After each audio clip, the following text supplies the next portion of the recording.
పరిశుద్ధ మగునాత్మ వరములెడు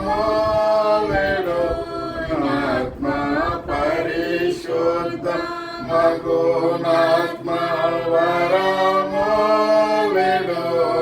ఆత్మ పరమానంద ప్రేమ భక్తులకిడు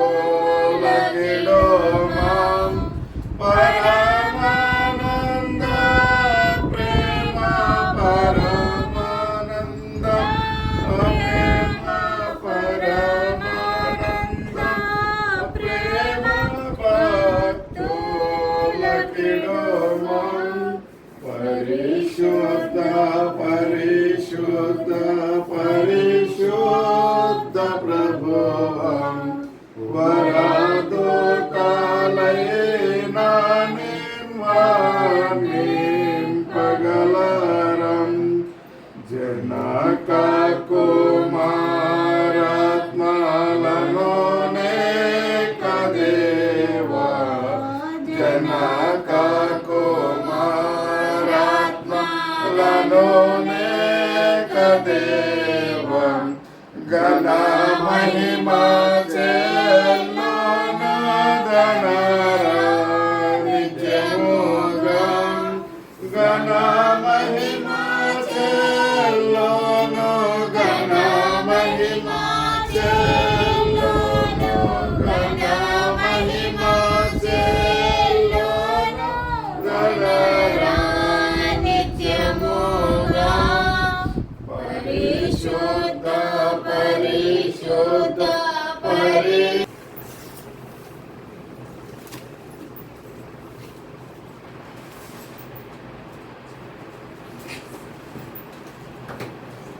నలభై 45వ కీర్తన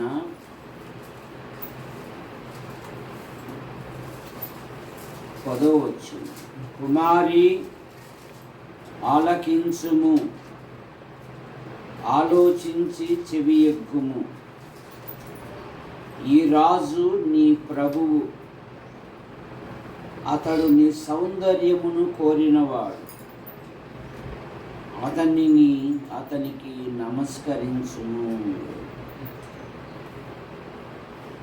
వివాహము అన్ని విషయములలో ఘనమైనది. వివాహ వ్యవస్థ దేవుడే ప్రారంభించాడు. ఈ ఇంటి పెద్ద కుమార్తె మరో కొత్త ఇంటికి వెళుతూ ఉంది. ఆ కొత్త ఇంటిలో ఏ విధంగా ప్రవర్తించాలో, ఏ విధంగా జీవించాలో ప్రార్థన ద్వారా తన కుటుంబాన్ని కట్టుకోవాలి. జ్ఞానవంతురాలు తన ఇల్లును కట్టుకొనును. యేసు ప్రభువా, నేను ఒక నూతనమైన ఇంటికి వచ్చాను. వీరి యొక్క పద్ధతుల విషయంలోనూ, వీరికి సేవ చేసే విషయంలోనూ నేను ఏ విధంగా ప్రవర్తించాలో నీ కృపను నాకు దయచేయి. భర్త కొరకు కూడా ప్రార్థన చేయాలి. మీ ఇంటిలో ఉన్న పెద్దలు, వృద్ధులు వాళ్ళు ఏం కోరుకుంటారంటే కాసిన్ని మంచినీళ్ళు, కాసిన్ని మంచి భోజనం. ఒక ఆయన ఒక ఊర్లో నుండి వెలుపలికి పోతున్నాడు, ఇంకొక ఆయన ఆ ఊర్లోకి వస్తున్నాడు. వాళ్ళిద్దరు మాట్లాడుకుంటున్నారంట. ఆ ఊర్లోకి వెళ్ళేట ఆయన ఊర్లో నుండి వచ్చిన ఆయనతో అడుగుతున్నాడంట, ఈ ఊరు మంచిదేనా అని. ఊర్లో నుండి వచ్చిన ఆయన అంటున్నాడు, నీ నోరు మంచిదేనా? నీ నోరు మంచిదైతే ఈ ఊరు కూడా మంచిదే. కనుక పగడాల రాజు ఇంటికి వెళుతున్నావు కనుక ఆ పడమల రాజు ఇంటికి వెళ్తున్నావు కనుక దేవా ఈ ఇంటిలో నేను ఏ విధంగా ప్రవర్తించాలో మాకు సహాయం దయచేయి. మాకు వివాహమైనాక యోహాన్ అంకులకు మరి దాదాపు కాశ్మీర్ దగ్గర భూటాన్ దగ్గర ఆయనకు హార్ట్ అటాక్ వచ్చింది. ఆయనకు నేనే శ్రద్ధగా ఉండి తీసుకొని వచ్చినాక ఇంటికి అప్పుడు ఇంకా డేవిడ్ అప్పుడే దేవదానం నా దగ్గర రావచ్చు కదా అన్నాడు. సేవకులు అంటే ఫ్యాన్ వేసి కుర్చేసి కూర్చోబెడతారు కదా అనుకున్నాను.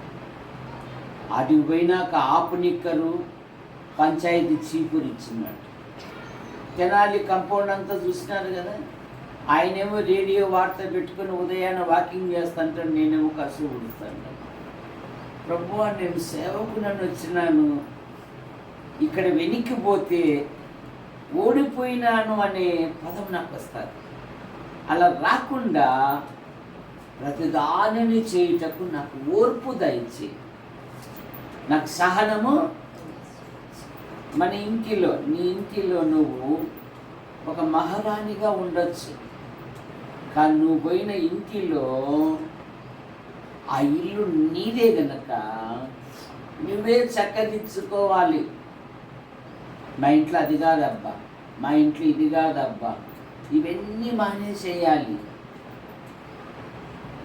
ఎందుకంటే అది నీ ఇల్లు. రూతు దేశము కాని దేశానికి వచ్చింది, అత్త కొరకు కష్టపడి పని చేసింది, రుద్రాలను పోషించింది.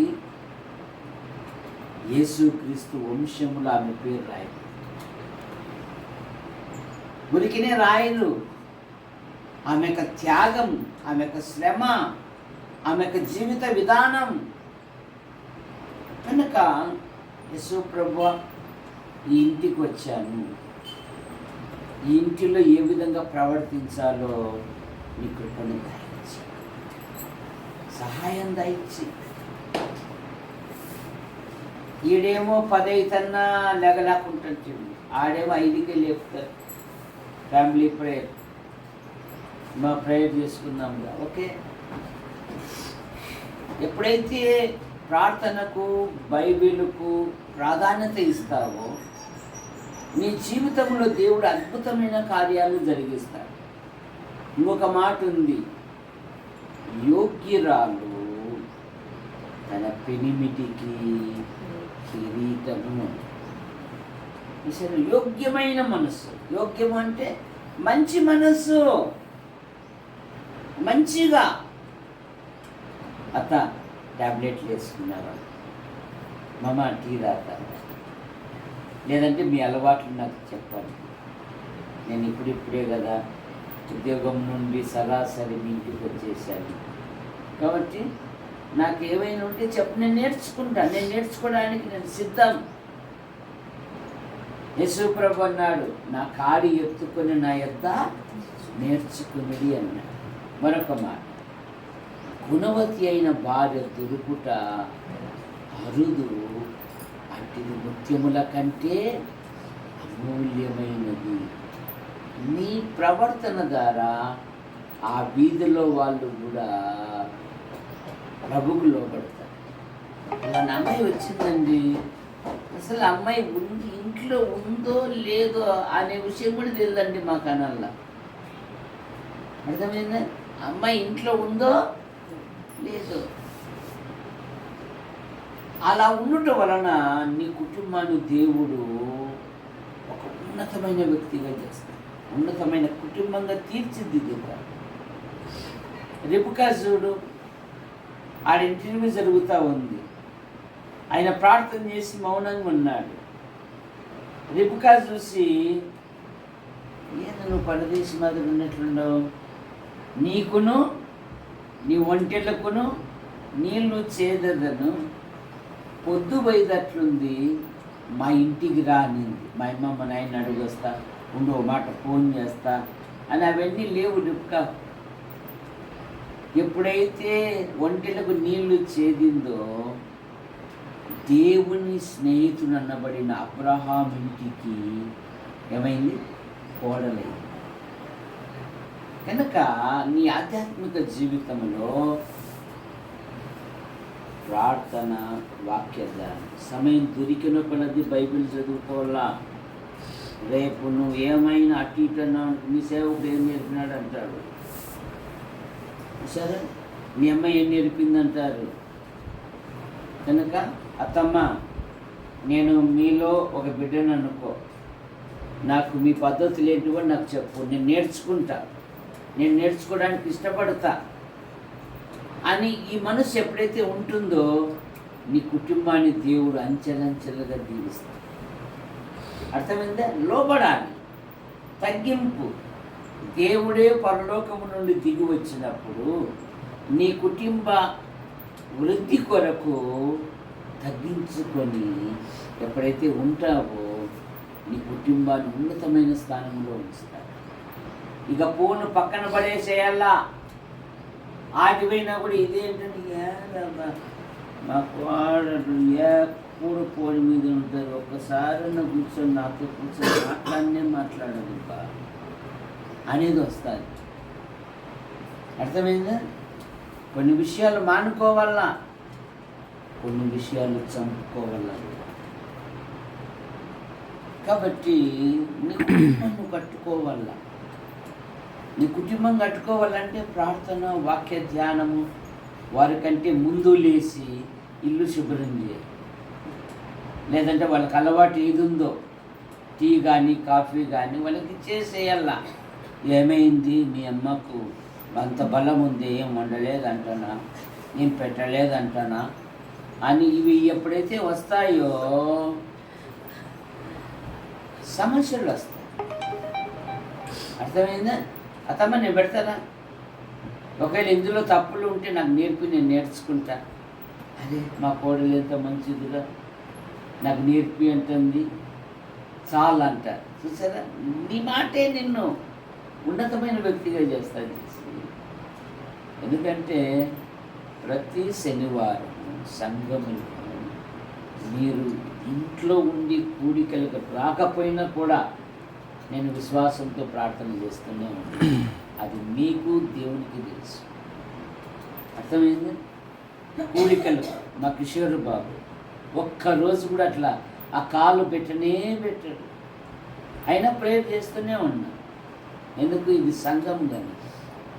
కనుక ఎప్పుడైతే బైబిలుకు, ప్రార్థనకు, దేవుని సంఘానికి ఎప్పుడైతే ప్రాధాన్యత ఇస్తామో దేవుడు ఉన్నతమైన స్థానంలో ఉంచుతాడు. ప్రార్థన, ప్రేమించిన మా తండ్రి, మీ నామాన్ని బట్టి ముగిస్తారు. ఆరా రవి, మరియమ్మ, కిరణ్, అలాగే మరియమ్మ అక్క, అలాగే తల్లిదండ్రులు, బంధువర్గాన్ని బట్టి ముగిస్తారు. కుమార్తెలు, కుమారులను బట్టి ముగిస్తారు. చేసే విషయంలో అద్భుతమైన సహాయం చేశారు. ఈ సాయంత్రం మరి వధువుగా అంకిరెడ్డిపల్లికి బయలుదేరుతున్నారు. ప్రయాణాన్ని దీవించండి. రేపు జరగబోయే వివాహమును మీరు ఆశీర్వదించండి. నేను ఆ జెసి జీవితము మరి పడమల రాజు రమణ దంపతులను దీవించండి. మరి ఎక్కడ ఉండినను మీరు తోడుగా ఉండి నడిపించండి. వారి జీవితాలలో మీ అద్భుత కార్యాలు జరిగించండి. నైనా మీకు స్తోత్రములు. ప్రతి ప్రయాణములో, ప్రతి ఆలోచనలో, ప్రతి ప్రయత్నములో, జరగబోయే వివాహములోను, జరగబోయే ఫంక్షన్లోను, ప్రతి విషయములో మీరు మహిమ పొందమని యేసు ప్రభు నామములో ప్రార్థిస్తున్నాం తండ్రి. ఆమేన్. వీడియో